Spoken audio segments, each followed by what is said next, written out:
What's the worst that could happen on an airplane? Maybe this. There's not enough oxygen to survive up here. A freezing wind of hurricane force is roaring through the cabin. Aloha! The flight crew call Mayday, but nobody hears. And the airplane is headed for a mountain. It sounds like a nightmare. For everyone aboard Aloha Airlines Flight 243, this is no nightmare, it's reality. Aloha 243 is still up. When crash detectives discover what happened, their verdict shakes the airline business. This accident changed aviation history.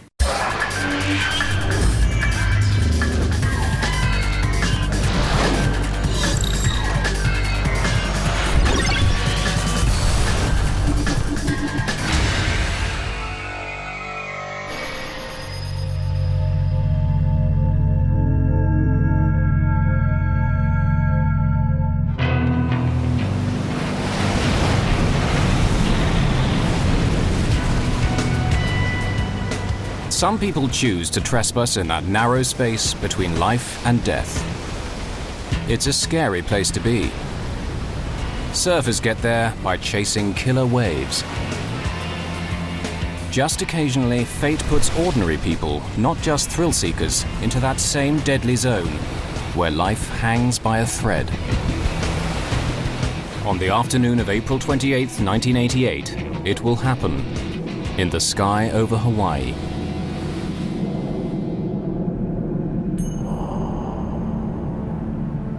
At 1 p.m., Aloha Airlines Flight 243 is preparing to depart.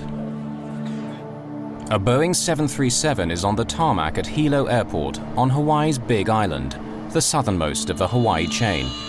Flight 243 will be just a 35-minute hop to Honolulu on the island of Oahu. Serving the islands means that Aloha works its airplanes hard. They make short flights, but plenty of them. This airplane has been shuttling between the islands since early morning. It'll be its 9th flight today. For the flight crew, it's a routine they've followed for many years. Aloha 243. Roger. We're anticipating. Captain Bob Schornsteimer has been flying for 11 years with Aloha Airlines. Roger. His first officer, Mimi Tompkins, is hoping for promotion to captain after almost 9 years with Aloha. Did you hear any more about... Each of the flight attendants has a long service record too, but none so long as Clarabelle Lansing, known to everyone as just CB. Well, Mr. Kiner, welcome. Always good to see you, CB. You fixed some good weather for us. Smooth all the way. You bet. She's been flying for 37 years, since before the days of the first jet airliner. Let me help you with this. Oh, yeah. CB is the boss in the cabin, first flight attendant. Michelle Honda, a 14-year veteran, is number 2. Jane Sato Tomita has served 19 years. This is one of the most experienced crews you'll find, in an airplane that's been crisscrossing Hawaii's islands safely for 19 years. Circuit breakers. It's made more than 89,000 flights. On this day, only one other 737 in the entire world beats that record. Checked. Passengers have no reason to doubt they're in safe hands. Until one passenger, Gail Yamamoto, sees something that makes her pause. But what is it she's concerned about? And how worried should she be? Do I say something? Patricia Aubrey lives in Hilo, but has an appointment today in Honolulu. At first, she opts for the very front of the airplane, in row 1. But somehow she feels uneasy and decides to move further back. She chooses a free seat in row 17.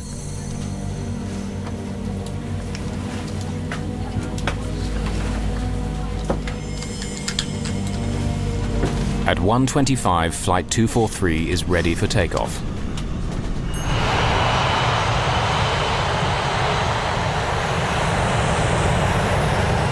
This airplane often rattles and shakes on takeoff and landing, but it's something the crew and regular passengers have grown used to. What's there to worry about?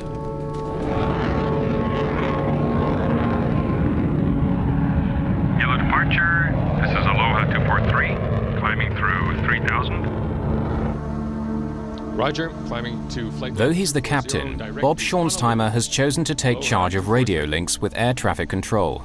It's Mimi Tompkins who'll fly the plane to Honolulu. Most of the flight time is taken up in climbing to their cruising altitude. It'll take 20 minutes to climb to 7,300 meters.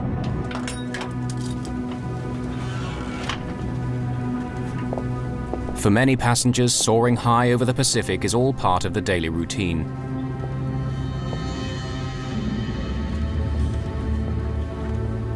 People like salesman Howard Kitaoka in row 5. He makes this trip often. When you've seen the view 100 times, 35 minutes is precious time to catch up on paperwork. The flight's so short that the attendants serve drinks while they're still climbing. They can move around, but the passengers are still strapped in. It's 1:45. 20 minutes into the flight, the aircraft is at cruising height. Honolulu Center, Aloha 243, leveling off at 240. The crew relax. See, where's that National Weather Service weather station out here? Is that in the old tower? In perfect flying weather, everything is following the familiar pattern. Do they?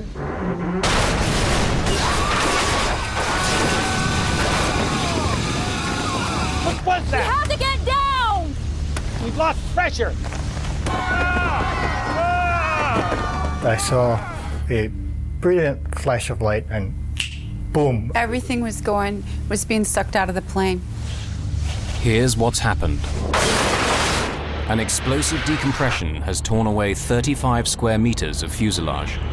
We were in a tremendous blast of wind. The wind blast was unbelievable. A mass of things just went whoosh out the plane. Hair was up here. Everybody was in their seat, except the stewardesses. I saw the stewardess get smashed down in the aisle. I could see her hair blowing and I could see blood, but that's all I could see of her. Jane Sato Tomita has been struck by debris at row 2. Michelle Honda has been thrown to the floor at row 15. There's no sign at all of CB Lansing. I will take control column. I can't hear you! Only seconds have passed since the explosion. The wind noise makes it impossible for the flight crew to communicate. Back there. I can't hear you! We've lost pressure. Now, for the first time, they gain a sense of what's happened. Visible over a mound of tangled debris, there's blue sky where the airplane roof used to be. The first 5 rows are now completely exposed to the sky on both sides of the plane. The initial threat of being sucked out is past since the airplane's now completely depressurized. But passengers are still in danger. My seatmate was flopping out outside the aircraft because at that point it was just the floor and no walls or seating. And so I grabbed him. The cold and oxygen deprivation are both potentially deadly. Just imagine the scene up there. The top of the airplane broken off. The passengers don't have any ability to get supplemental oxygen because the critical tubing that feeds that oxygen is now gone. And at 24,000 feet, with very little to breathe up there, the passengers become incapacitated. That's called hypoxia. If you stay up at that altitude for any prolonged period of time, you become more and more physically disabled. With the top of the airplane gone, you now have 300-mile-an-hour winds blowing into that cabin. That's 3 times hurricane-force winds. Those people were dressed for Hawaii in the springtime, not minus 50-degree temperatures. Any period of time at 24,000 feet, and those people will die. Captain Bob Schornsteimer takes over command of the aircraft from First Officer Mimi Tompkins. He begins an emergency descent, dropping 1,200 meters per minute, its speed now increasing to more than 500 kilometers an hour. As the aircraft hurtles down, passengers face a new terror. Wreckage blocks their view of the cockpit, and when the airplane split apart, the nose dropped down by around 1 meter. The plane is held together by just the narrow floor beams. The floor was buckling up, and you could tell the plane was bending in the middle. Michelle Honda can't go forward far enough to see whether the pilots are alive or dead. She tries to make contact via the intercom, Can anyone hear me? The wires are severed. As she struggles forward to try to reach the cockpit, she gets asked the one question she can't answer. Do we have a pilot? I don't know. Do we have a pilot? I do not know. Can you fly a plane? The terror of those on board can only be imagined as she asks the one question no airplane passenger wants to hear. Can you fly a plane? Michelle Honda was coming up and cupping her hands and yelling in everyone's ear individually, "Can you fly a plane?" I was like, what?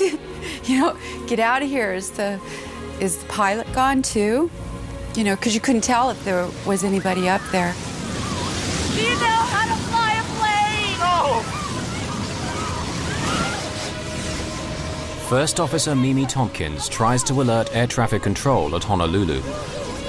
Recordings from the cockpit voice recorder, the black box, analyzed later by accident investigators, provide a dramatic record of exactly what took place.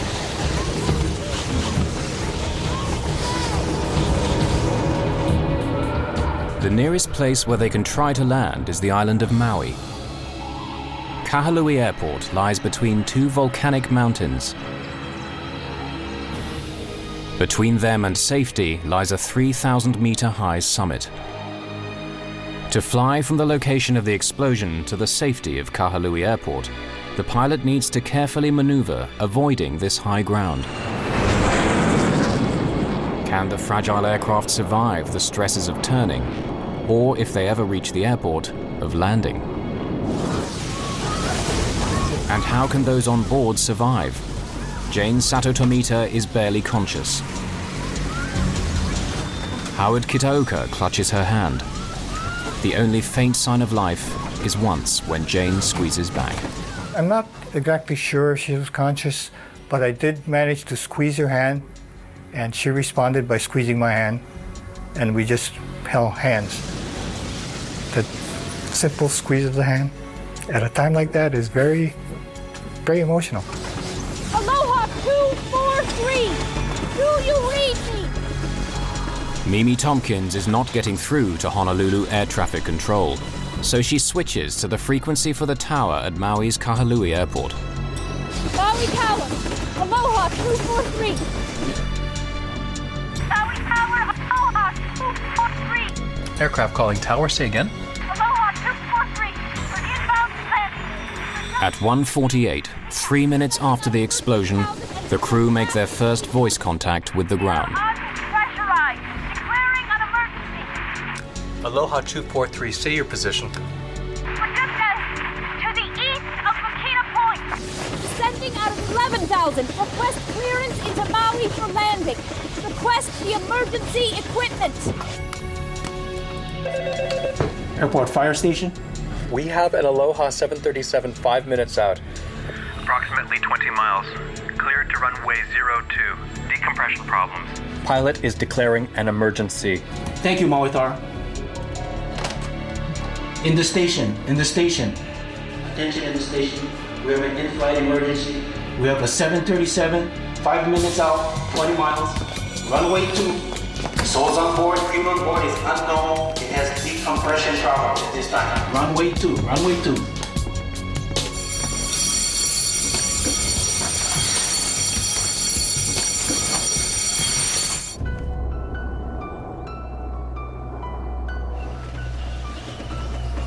4 minutes after the explosion. At this lower altitude, they're able to remove their oxygen masks. With their speed having dropped to a little over 380 kilometers an hour, the wind noise decreases just enough for them to hear one another. You want me to call for anything else?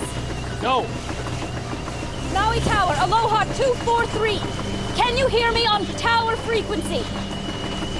Aloha 243, I hear you loud and clear. Go ahead. We're going to need assistance. We can't communicate with the flight attendants. We'll need assistance with the passengers when we land. Okay, you're going to need an ambulance, is that correct? Affirmative. During the descent, passengers experience moments of pure terror. The plane kept vibrating and shaking, and the luggage racks were falling in, and there was electrical wires flying around zapping, and pretty much pandemonium, but it looked like the plane was ripping in half. And suddenly, there's a new problem for the flight crew to handle. Feels like manual reversion! What? The flight controls feel like manual reversion! It feels to the pilot as though hydraulic systems, like power steering in an automobile, have now failed. The airframe is under great stress. They need to land as soon as possible. Can we maintain altitude okay? The crew fear that critical wiring and control cables may have been severed. Have any of the airplane's vital parts been damaged? Let's try flying with the gear down! All right, you've got it! There are lights to indicate whether or not the landing gear has safely deployed. The main undercarriage has extended as normal. But the light showing that the nose wheel has extended doesn't come on. The last thing the pilot wanted to see, especially with his airplane in the condition it was in, was that he didn't have a nose gear, because when the nose touched down on the runway, it would have broken the airplane apart, therefore breaking probably the fuel tanks apart, which could lead to a very dramatic fire and explosion. Now Bob Schornsteimer has to make a critical decision. Should he wait for confirmation that the undercarriage is down, or land anyway? The textbook in this case would tell the pilots to overfly the airfield so that the air traffic controllers can look at the landing gear and give them a report whether it's up or down. The pilots would then have to maneuver the airplane all the way around the airfield, come in for an approach, and land. But with an airplane which might break apart at any moment, that's out of the question. Tell them we've got problems. But we're gonna land anyway, even without a nose gear. So they should be aware that we don't have a nose gear indication down. Aloha 243. Wind now 050. The emergency equipment is in place. Okay, be advised, we have no nose gear. We are landing with no nose gear. Okay, if you need any other Assistance advised. We'll need all the equipment you've got. Maui is not an ideal place to head for with the damaged airplane. The island's exposed north shore lies directly in the path of the trade winds. I've done that landing a lot of times, and that particular approach corridor is very windy because of the mountain on one side and mountain on the other. So it's a very bumpy approach. But that's basically all we had. Get in a brace position. Brace yourself, get down. Any kind of in-flight turbulence, that would have put great stresses on the front end of the airplane, and there's a high probability that the cockpit would have separated from the rest of the fuselage, catastrophic loss of the airplane, and a loss of life. With the airfield now in sight, Bob Schornsteimer has more critical decisions to make. He begins to slow the aircraft for landing. Let's try flaps 15. An airplane's flaps are sliding panels at the back of the wings. To increase lift at low speeds, they need to be extended during takeoff and landing. Is it easier to control with the flaps up? Yeah. Put them back to 5. Can you give me a V speed for a flaps 5 landing?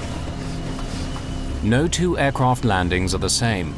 Pilots have to factor in many things: the wind speed and direction, passenger and fuel load, and the length of the runway before them. Do you want the flaps right down as we land? What? Do you want the flaps right down as we land? Yeah. But after we touch down. Okay. A complicated formula provides the VREF, indicating the safe landing speed. Even in a crisis like this, pilots have to reach for the manual. Extending the flaps fully will help act as a brake once they touch down. But to do it earlier could stress the airframe to breaking point. What you have to remember is that the pilots weren't trained to handle a situation like this. With the top of their airplane missing, they became test pilots. The aerodynamic effects of the airplane were drastically different than they were used to. They really had to fly by the seat of their pants. Aloha 243, wind now 050. At 20. VREF 40 plus 30, flap 1 through flaps 15. 120? Using her flight manual, the first officer makes the complicated calculation that will give their correct landing speed. Right! The safe speed for landing, taking into account the length of Kahalui's runway 2, is calculated to be 152 knots, 282 kilometers an hour.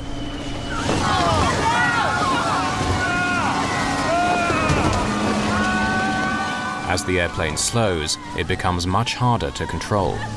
And so the pilot has to make another crucial call. Speeding up to keep control means he'll hit the runway faster than he should. He gambles that the higher speed landing is still the best option. Our approach speed, I felt, was hot. I mean, we were coming in hot. I don't know, don't ask me how many miles an hour it was, because I don't know. But from other landings, we were coming in fairly hot. Crash rescue teams prepare themselves for a worst-case scenario. At high speed and without the nose gear, a crash landing followed by a catastrophic fuel fire now seems inevitable. In the 12 horrifying minutes since the explosion, some passengers are convinced they're not going to make it alive. I thought he was going to go in the water, and I was eaten by sharks. And then we saw the mountain, and I didn't think we were going to make it over it. I just knew we were going to crash into that mountain. And then when we could tell, we could see the airport, and then, then I burned to death because the plane blew up when we hit the runway. Suddenly, the news the pilots have been praying for. The gear is down. Inform Kahalui Command, the gear is down. Okay, thanks. Aloha 243, just for your information, the gear appears down. The gear appears down. Want me to go to flaps 40? Help you? No, on the ground. The crew have had to make life or death decisions. In the next few seconds, they'll find out whether they're the right ones. Michelle Honda cradles her injured colleague as the critical moment approaches. Passengers comfort one another in what may be their last moments alive. A woman that was sitting next to me, and her husband, he was on the other side in the next row up, and she was next to me, and they were reaching their hands out, and they were trying to touch fingers to say goodbye. That was a really touching moment for me. It was when I really knew I was going to die, because they were saying goodbye to each other.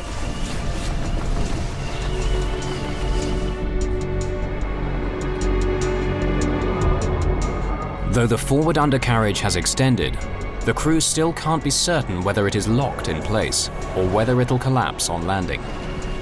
If it doesn't hold firm, 40,000 kilos of airplane traveling at close to 320 kilometers an hour will smash nose down onto the tarmac.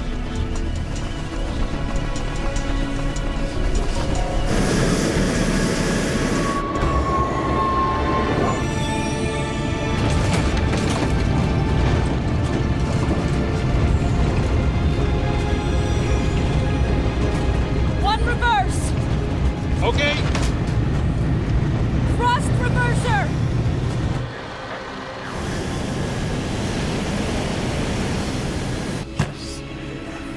Aloha 243, just Shut it down where you are.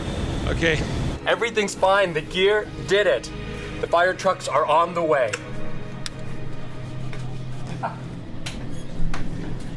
Okay, shut it down. Shut it up? Yeah.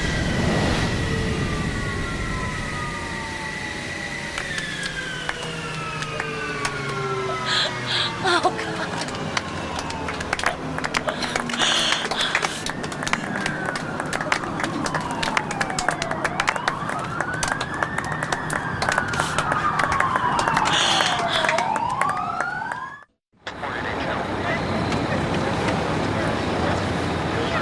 In this extraordinary video, captured moments after landing, the amount of damage the airplane suffered is difficult to comprehend. An emergency evacuation of passengers who escaped injury has just been completed. Some injured passengers have still to be helped from the plane. How it flew for those 13 terrifying minutes seems astonishing. Captain Bob Schornsteimer is thanked by passengers who just minutes before had expected to die. The tension is released. Boy, I just said, yes, baby. That's all I said. Pilot did a tremendous job. Patricia Aubrey hugs her heroine, Michelle Honda. I was crying, and of course everybody was traumatized, looking at the plane and looking at the people bleeding, and I kept touching myself, going, I'm here. I can't believe I'm still alive. Her last-minute impulse to switch seats saves her from injury, maybe from death. Something was telling me not to sit there, because I didn't have a good reason to move, you know. My guardian angel was tapping me on the shoulder and telling me to move. A final desperate head count by Michelle Honda confirms the crew's worst fears. C.B. Lansing, the veteran of 37 years flying for this airline, is missing. A sea search begins in the area of ocean where the explosion took place. Neither body nor wreckage are found. Jane Sato Tomita has started to recover. 7 passengers are seriously hurt, the worst injury a skull fracture. But how have the rest survived? At the moment of decompression, it's just their seatbelts which made the difference between life and death. It went poof, a loud noise, and it just, the whole thing come apart. And I personally thought we were all gone, and we were fastened, all had our seatbelts fastened. Well, most of us evidently, or would have lost a lot more. But there's something else. At the most critical moment, Maui's notorious high winds died away. I was amazed to see front of the fuselage missing. What was so funny about the whole thing is that when it came in, had no wind. I believe if you did have that wind, the aircraft wouldn't have made it. It would have split into 2 pieces. And it's a miracle. It's very much a miracle. This is one of the most remarkable flying events in history. No airplane has ever landed with this amount of damage. The only thing that was holding the forward section cockpit to the rest of the fuselage were the floor beams. Basically, they were hanging by a thread. From a close study of the fuselage, crash investigators tried to determine how the airplane's structure remained in one piece. The critical factor proves to be the precise location of the explosion. The thing that saved them was that because the damage was across the top of the airplane, as the nose tried to bend down, these members through here are in tension, and it kept them in line, it kept them straight. So even though it was almost ready to break off, the structure was still strong enough here to keep it together. If this damage had been along the bottom, and the nose is trying to bend down this way, the structure would have been, this similar structure would have been in compression, and it would have buckled, and the nose would have certainly come off. So it was fortunate that the damage was across the top. How does the roof of a jet airliner simply blow away? The U.S. National Transportation Safety Board, NTSB, is tasked with discovering what happened. Investigators pull the airplane's records, something like an automobile service history, and suspicion falls right away on the airplane itself. The best evidence for what happened, the missing fuselage section, is now lying at the bottom of the Pacific Ocean. But by carefully piecing together the clues they do have, investigators hope to solve one of the most spectacular accidents of all time. In the 38 years since its launch in 1967, more than 5,000 737s were sold. Somewhere in the world, a 737 takes off every 5 seconds. The accident airplane was number 152 off the production line, delivered in May 1969. The airplane was designed for a 20-year service life and 75,000 flights. This one had exceeded that number, though many were of short duration. Its fuselage was under constant stress because of pressurization. The fuselage of the airplane is actually breathing. It expands and contracts depending on altitude. When it's on the ground, it's in a contracted status. When it's at altitude, 24,000 feet, the fuselage expands. So the airplane is constantly cycling. That's pressurization. That will weaken the structure over a long period of time. And given the history of this airplane being a very high cycle airplane, that probably had something to do with weakening the structure of the fuselage. With thousands of 737s taking to the skies each day, investigators need to be certain what made this one burst apart. An Aloha Airlines Boeing 737 bursts apart in mid-air over Hawaii. After 13 extraordinary minutes in the air, it makes an emergency landing on the island of Maui. Investigators need to discover what caused this spectacular incident. In Washington, D.C., Jim Wildey is one of the NTSB team who worked the case. His expertise as a metallurgist proves crucial. I got a call about 2 in the morning, in the middle of the night, from my boss, and there had been an accident in Hawaii. They were putting the team together. I hopped on a plane and went to Hawaii. He takes samples from the remaining fuselage and back in the lab discovers something barely visible to the naked eye. Hairline cracks like this, beside the holes where rivets had been. Figuring out how those cracks came to be there means going back to basics, to the way the Boeing 737 was put together. Airplanes are built from many separate panels. Where they overlap, they're bonded together by a powerful adhesive known as epoxy. Rivets hold the panels tight together while the epoxy sets hard.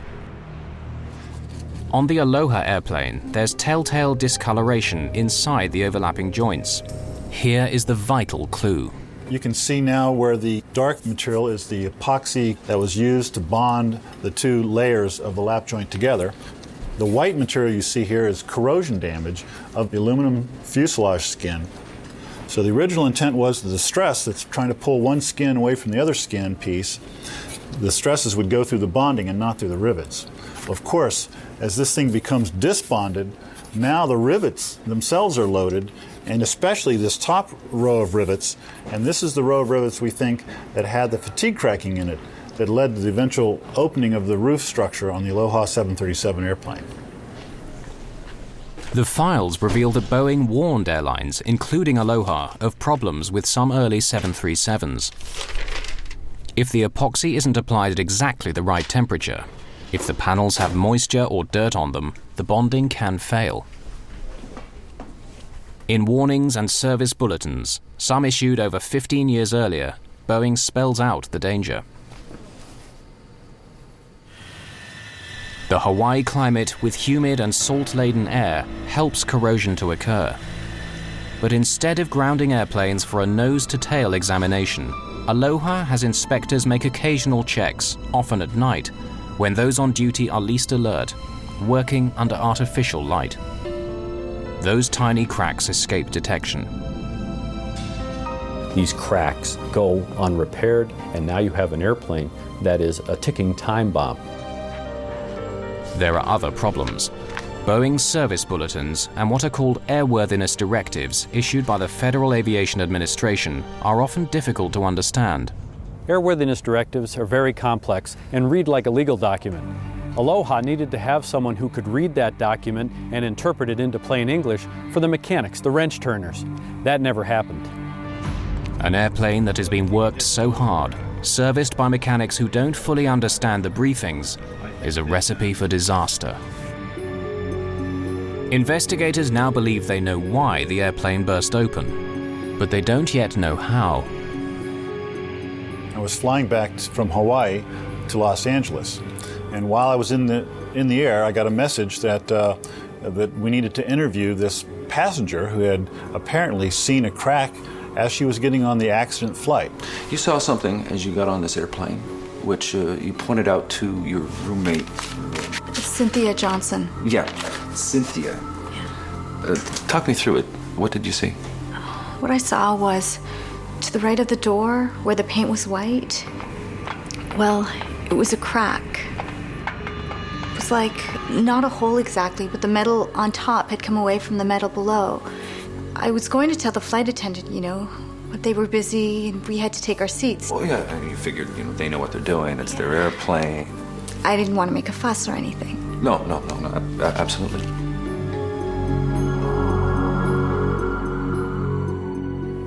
The witness saw cracking in this area, and we found fatigue cracking back in here. So this is the line where the fatigue cracking joined up. One piece came down this way and folded off, and the other piece went across the top and came off to the right side. But something still doesn't make sense. Boeing designed the 737 and other of its aircraft so that this should never happen. Every 10 inches along the airplane are what are called tear straps inside the fuselage to strengthen it. If a tear begins, it should only reach the next strap before shooting off at a 90-degree angle. Though there's a hole in the aircraft, it acts like a safety valve. The purpose of the tear strip is to confine any kind of rip or tear in the fuselage skin to a 10-inch square, basically. If you allow it to propagate beyond this 10-inch square, you could then compromise larger sections of the fuselage and cause a blowout. The 10-inch square allows a controlled decompression and confines any structural damage to a very small area. So why has the safety valve failed here? The NTSB believe there were so many cracks in the fuselage that they simply joined together, running right through the tear straps. The Aloha airplane was kind of unique in a couple of ways. The way it was operated was with very short flights, so you had large numbers of these pressurization cycles, and stress was going on and off on these rivet locations. And secondly, with the disc bonding, all is now going through the rivets, and that led to the linking up of these cracks and then the roof coming off the airplane. But is that the final answer on what happened to Flight 243? A new theory claims to shed fresh light on those dramatic events.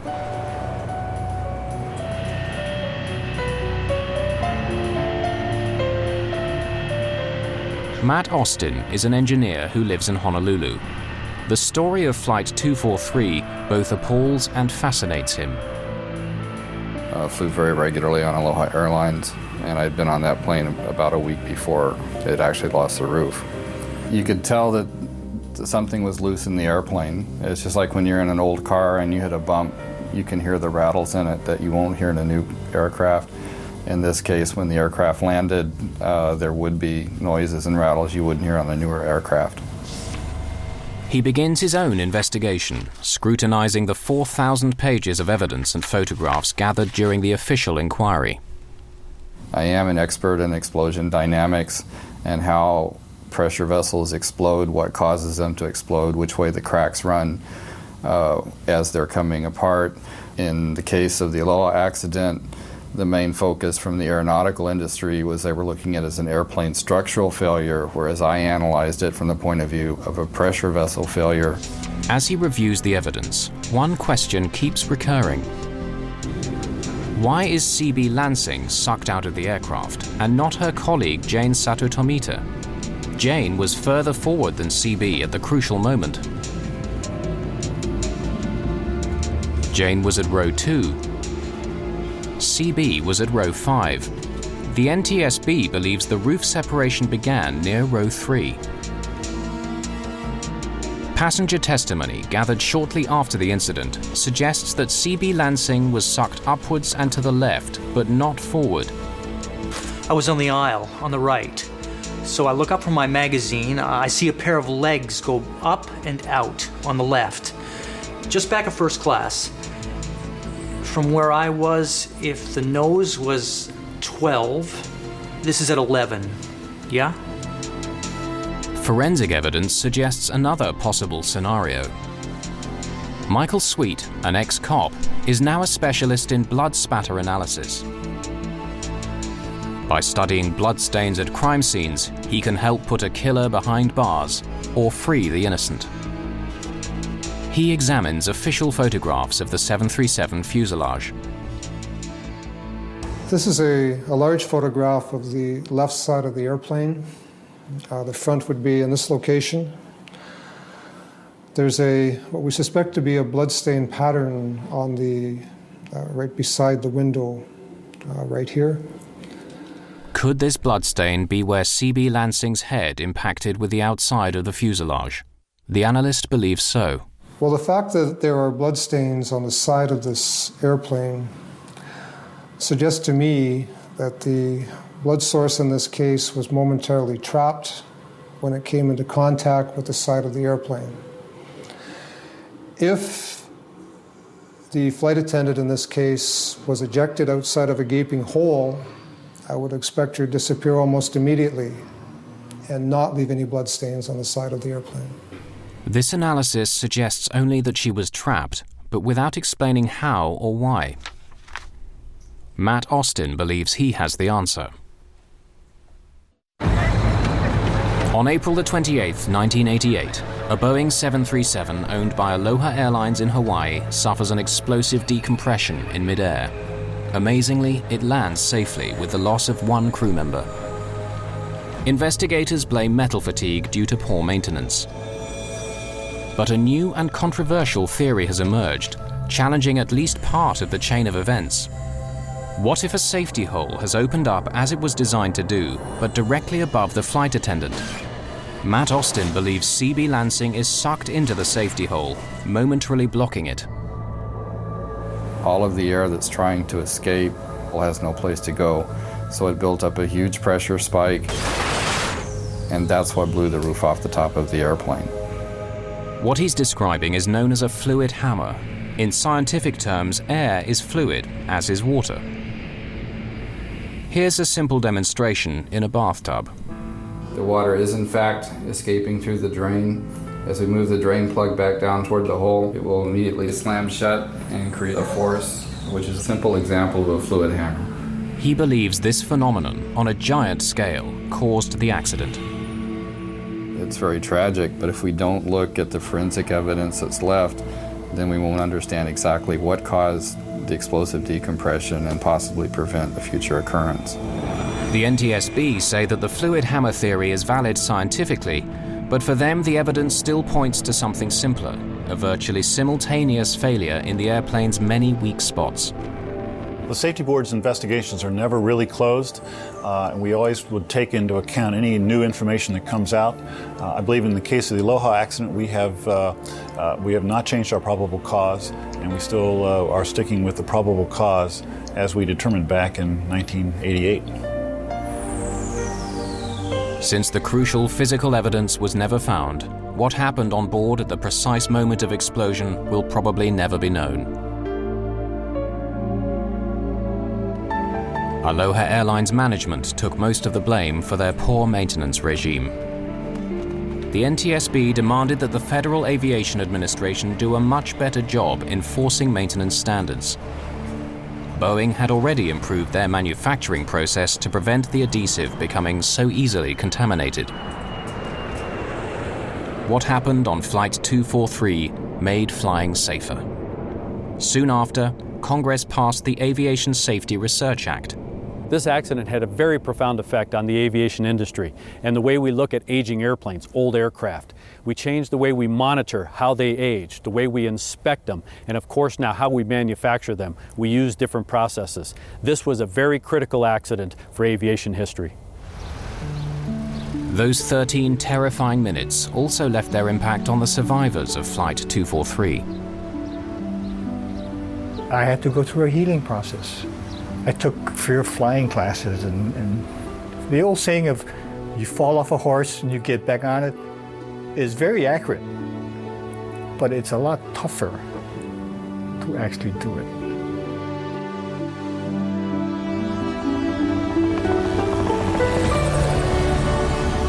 Patricia Aubrey had to find a way of dealing with the memories also.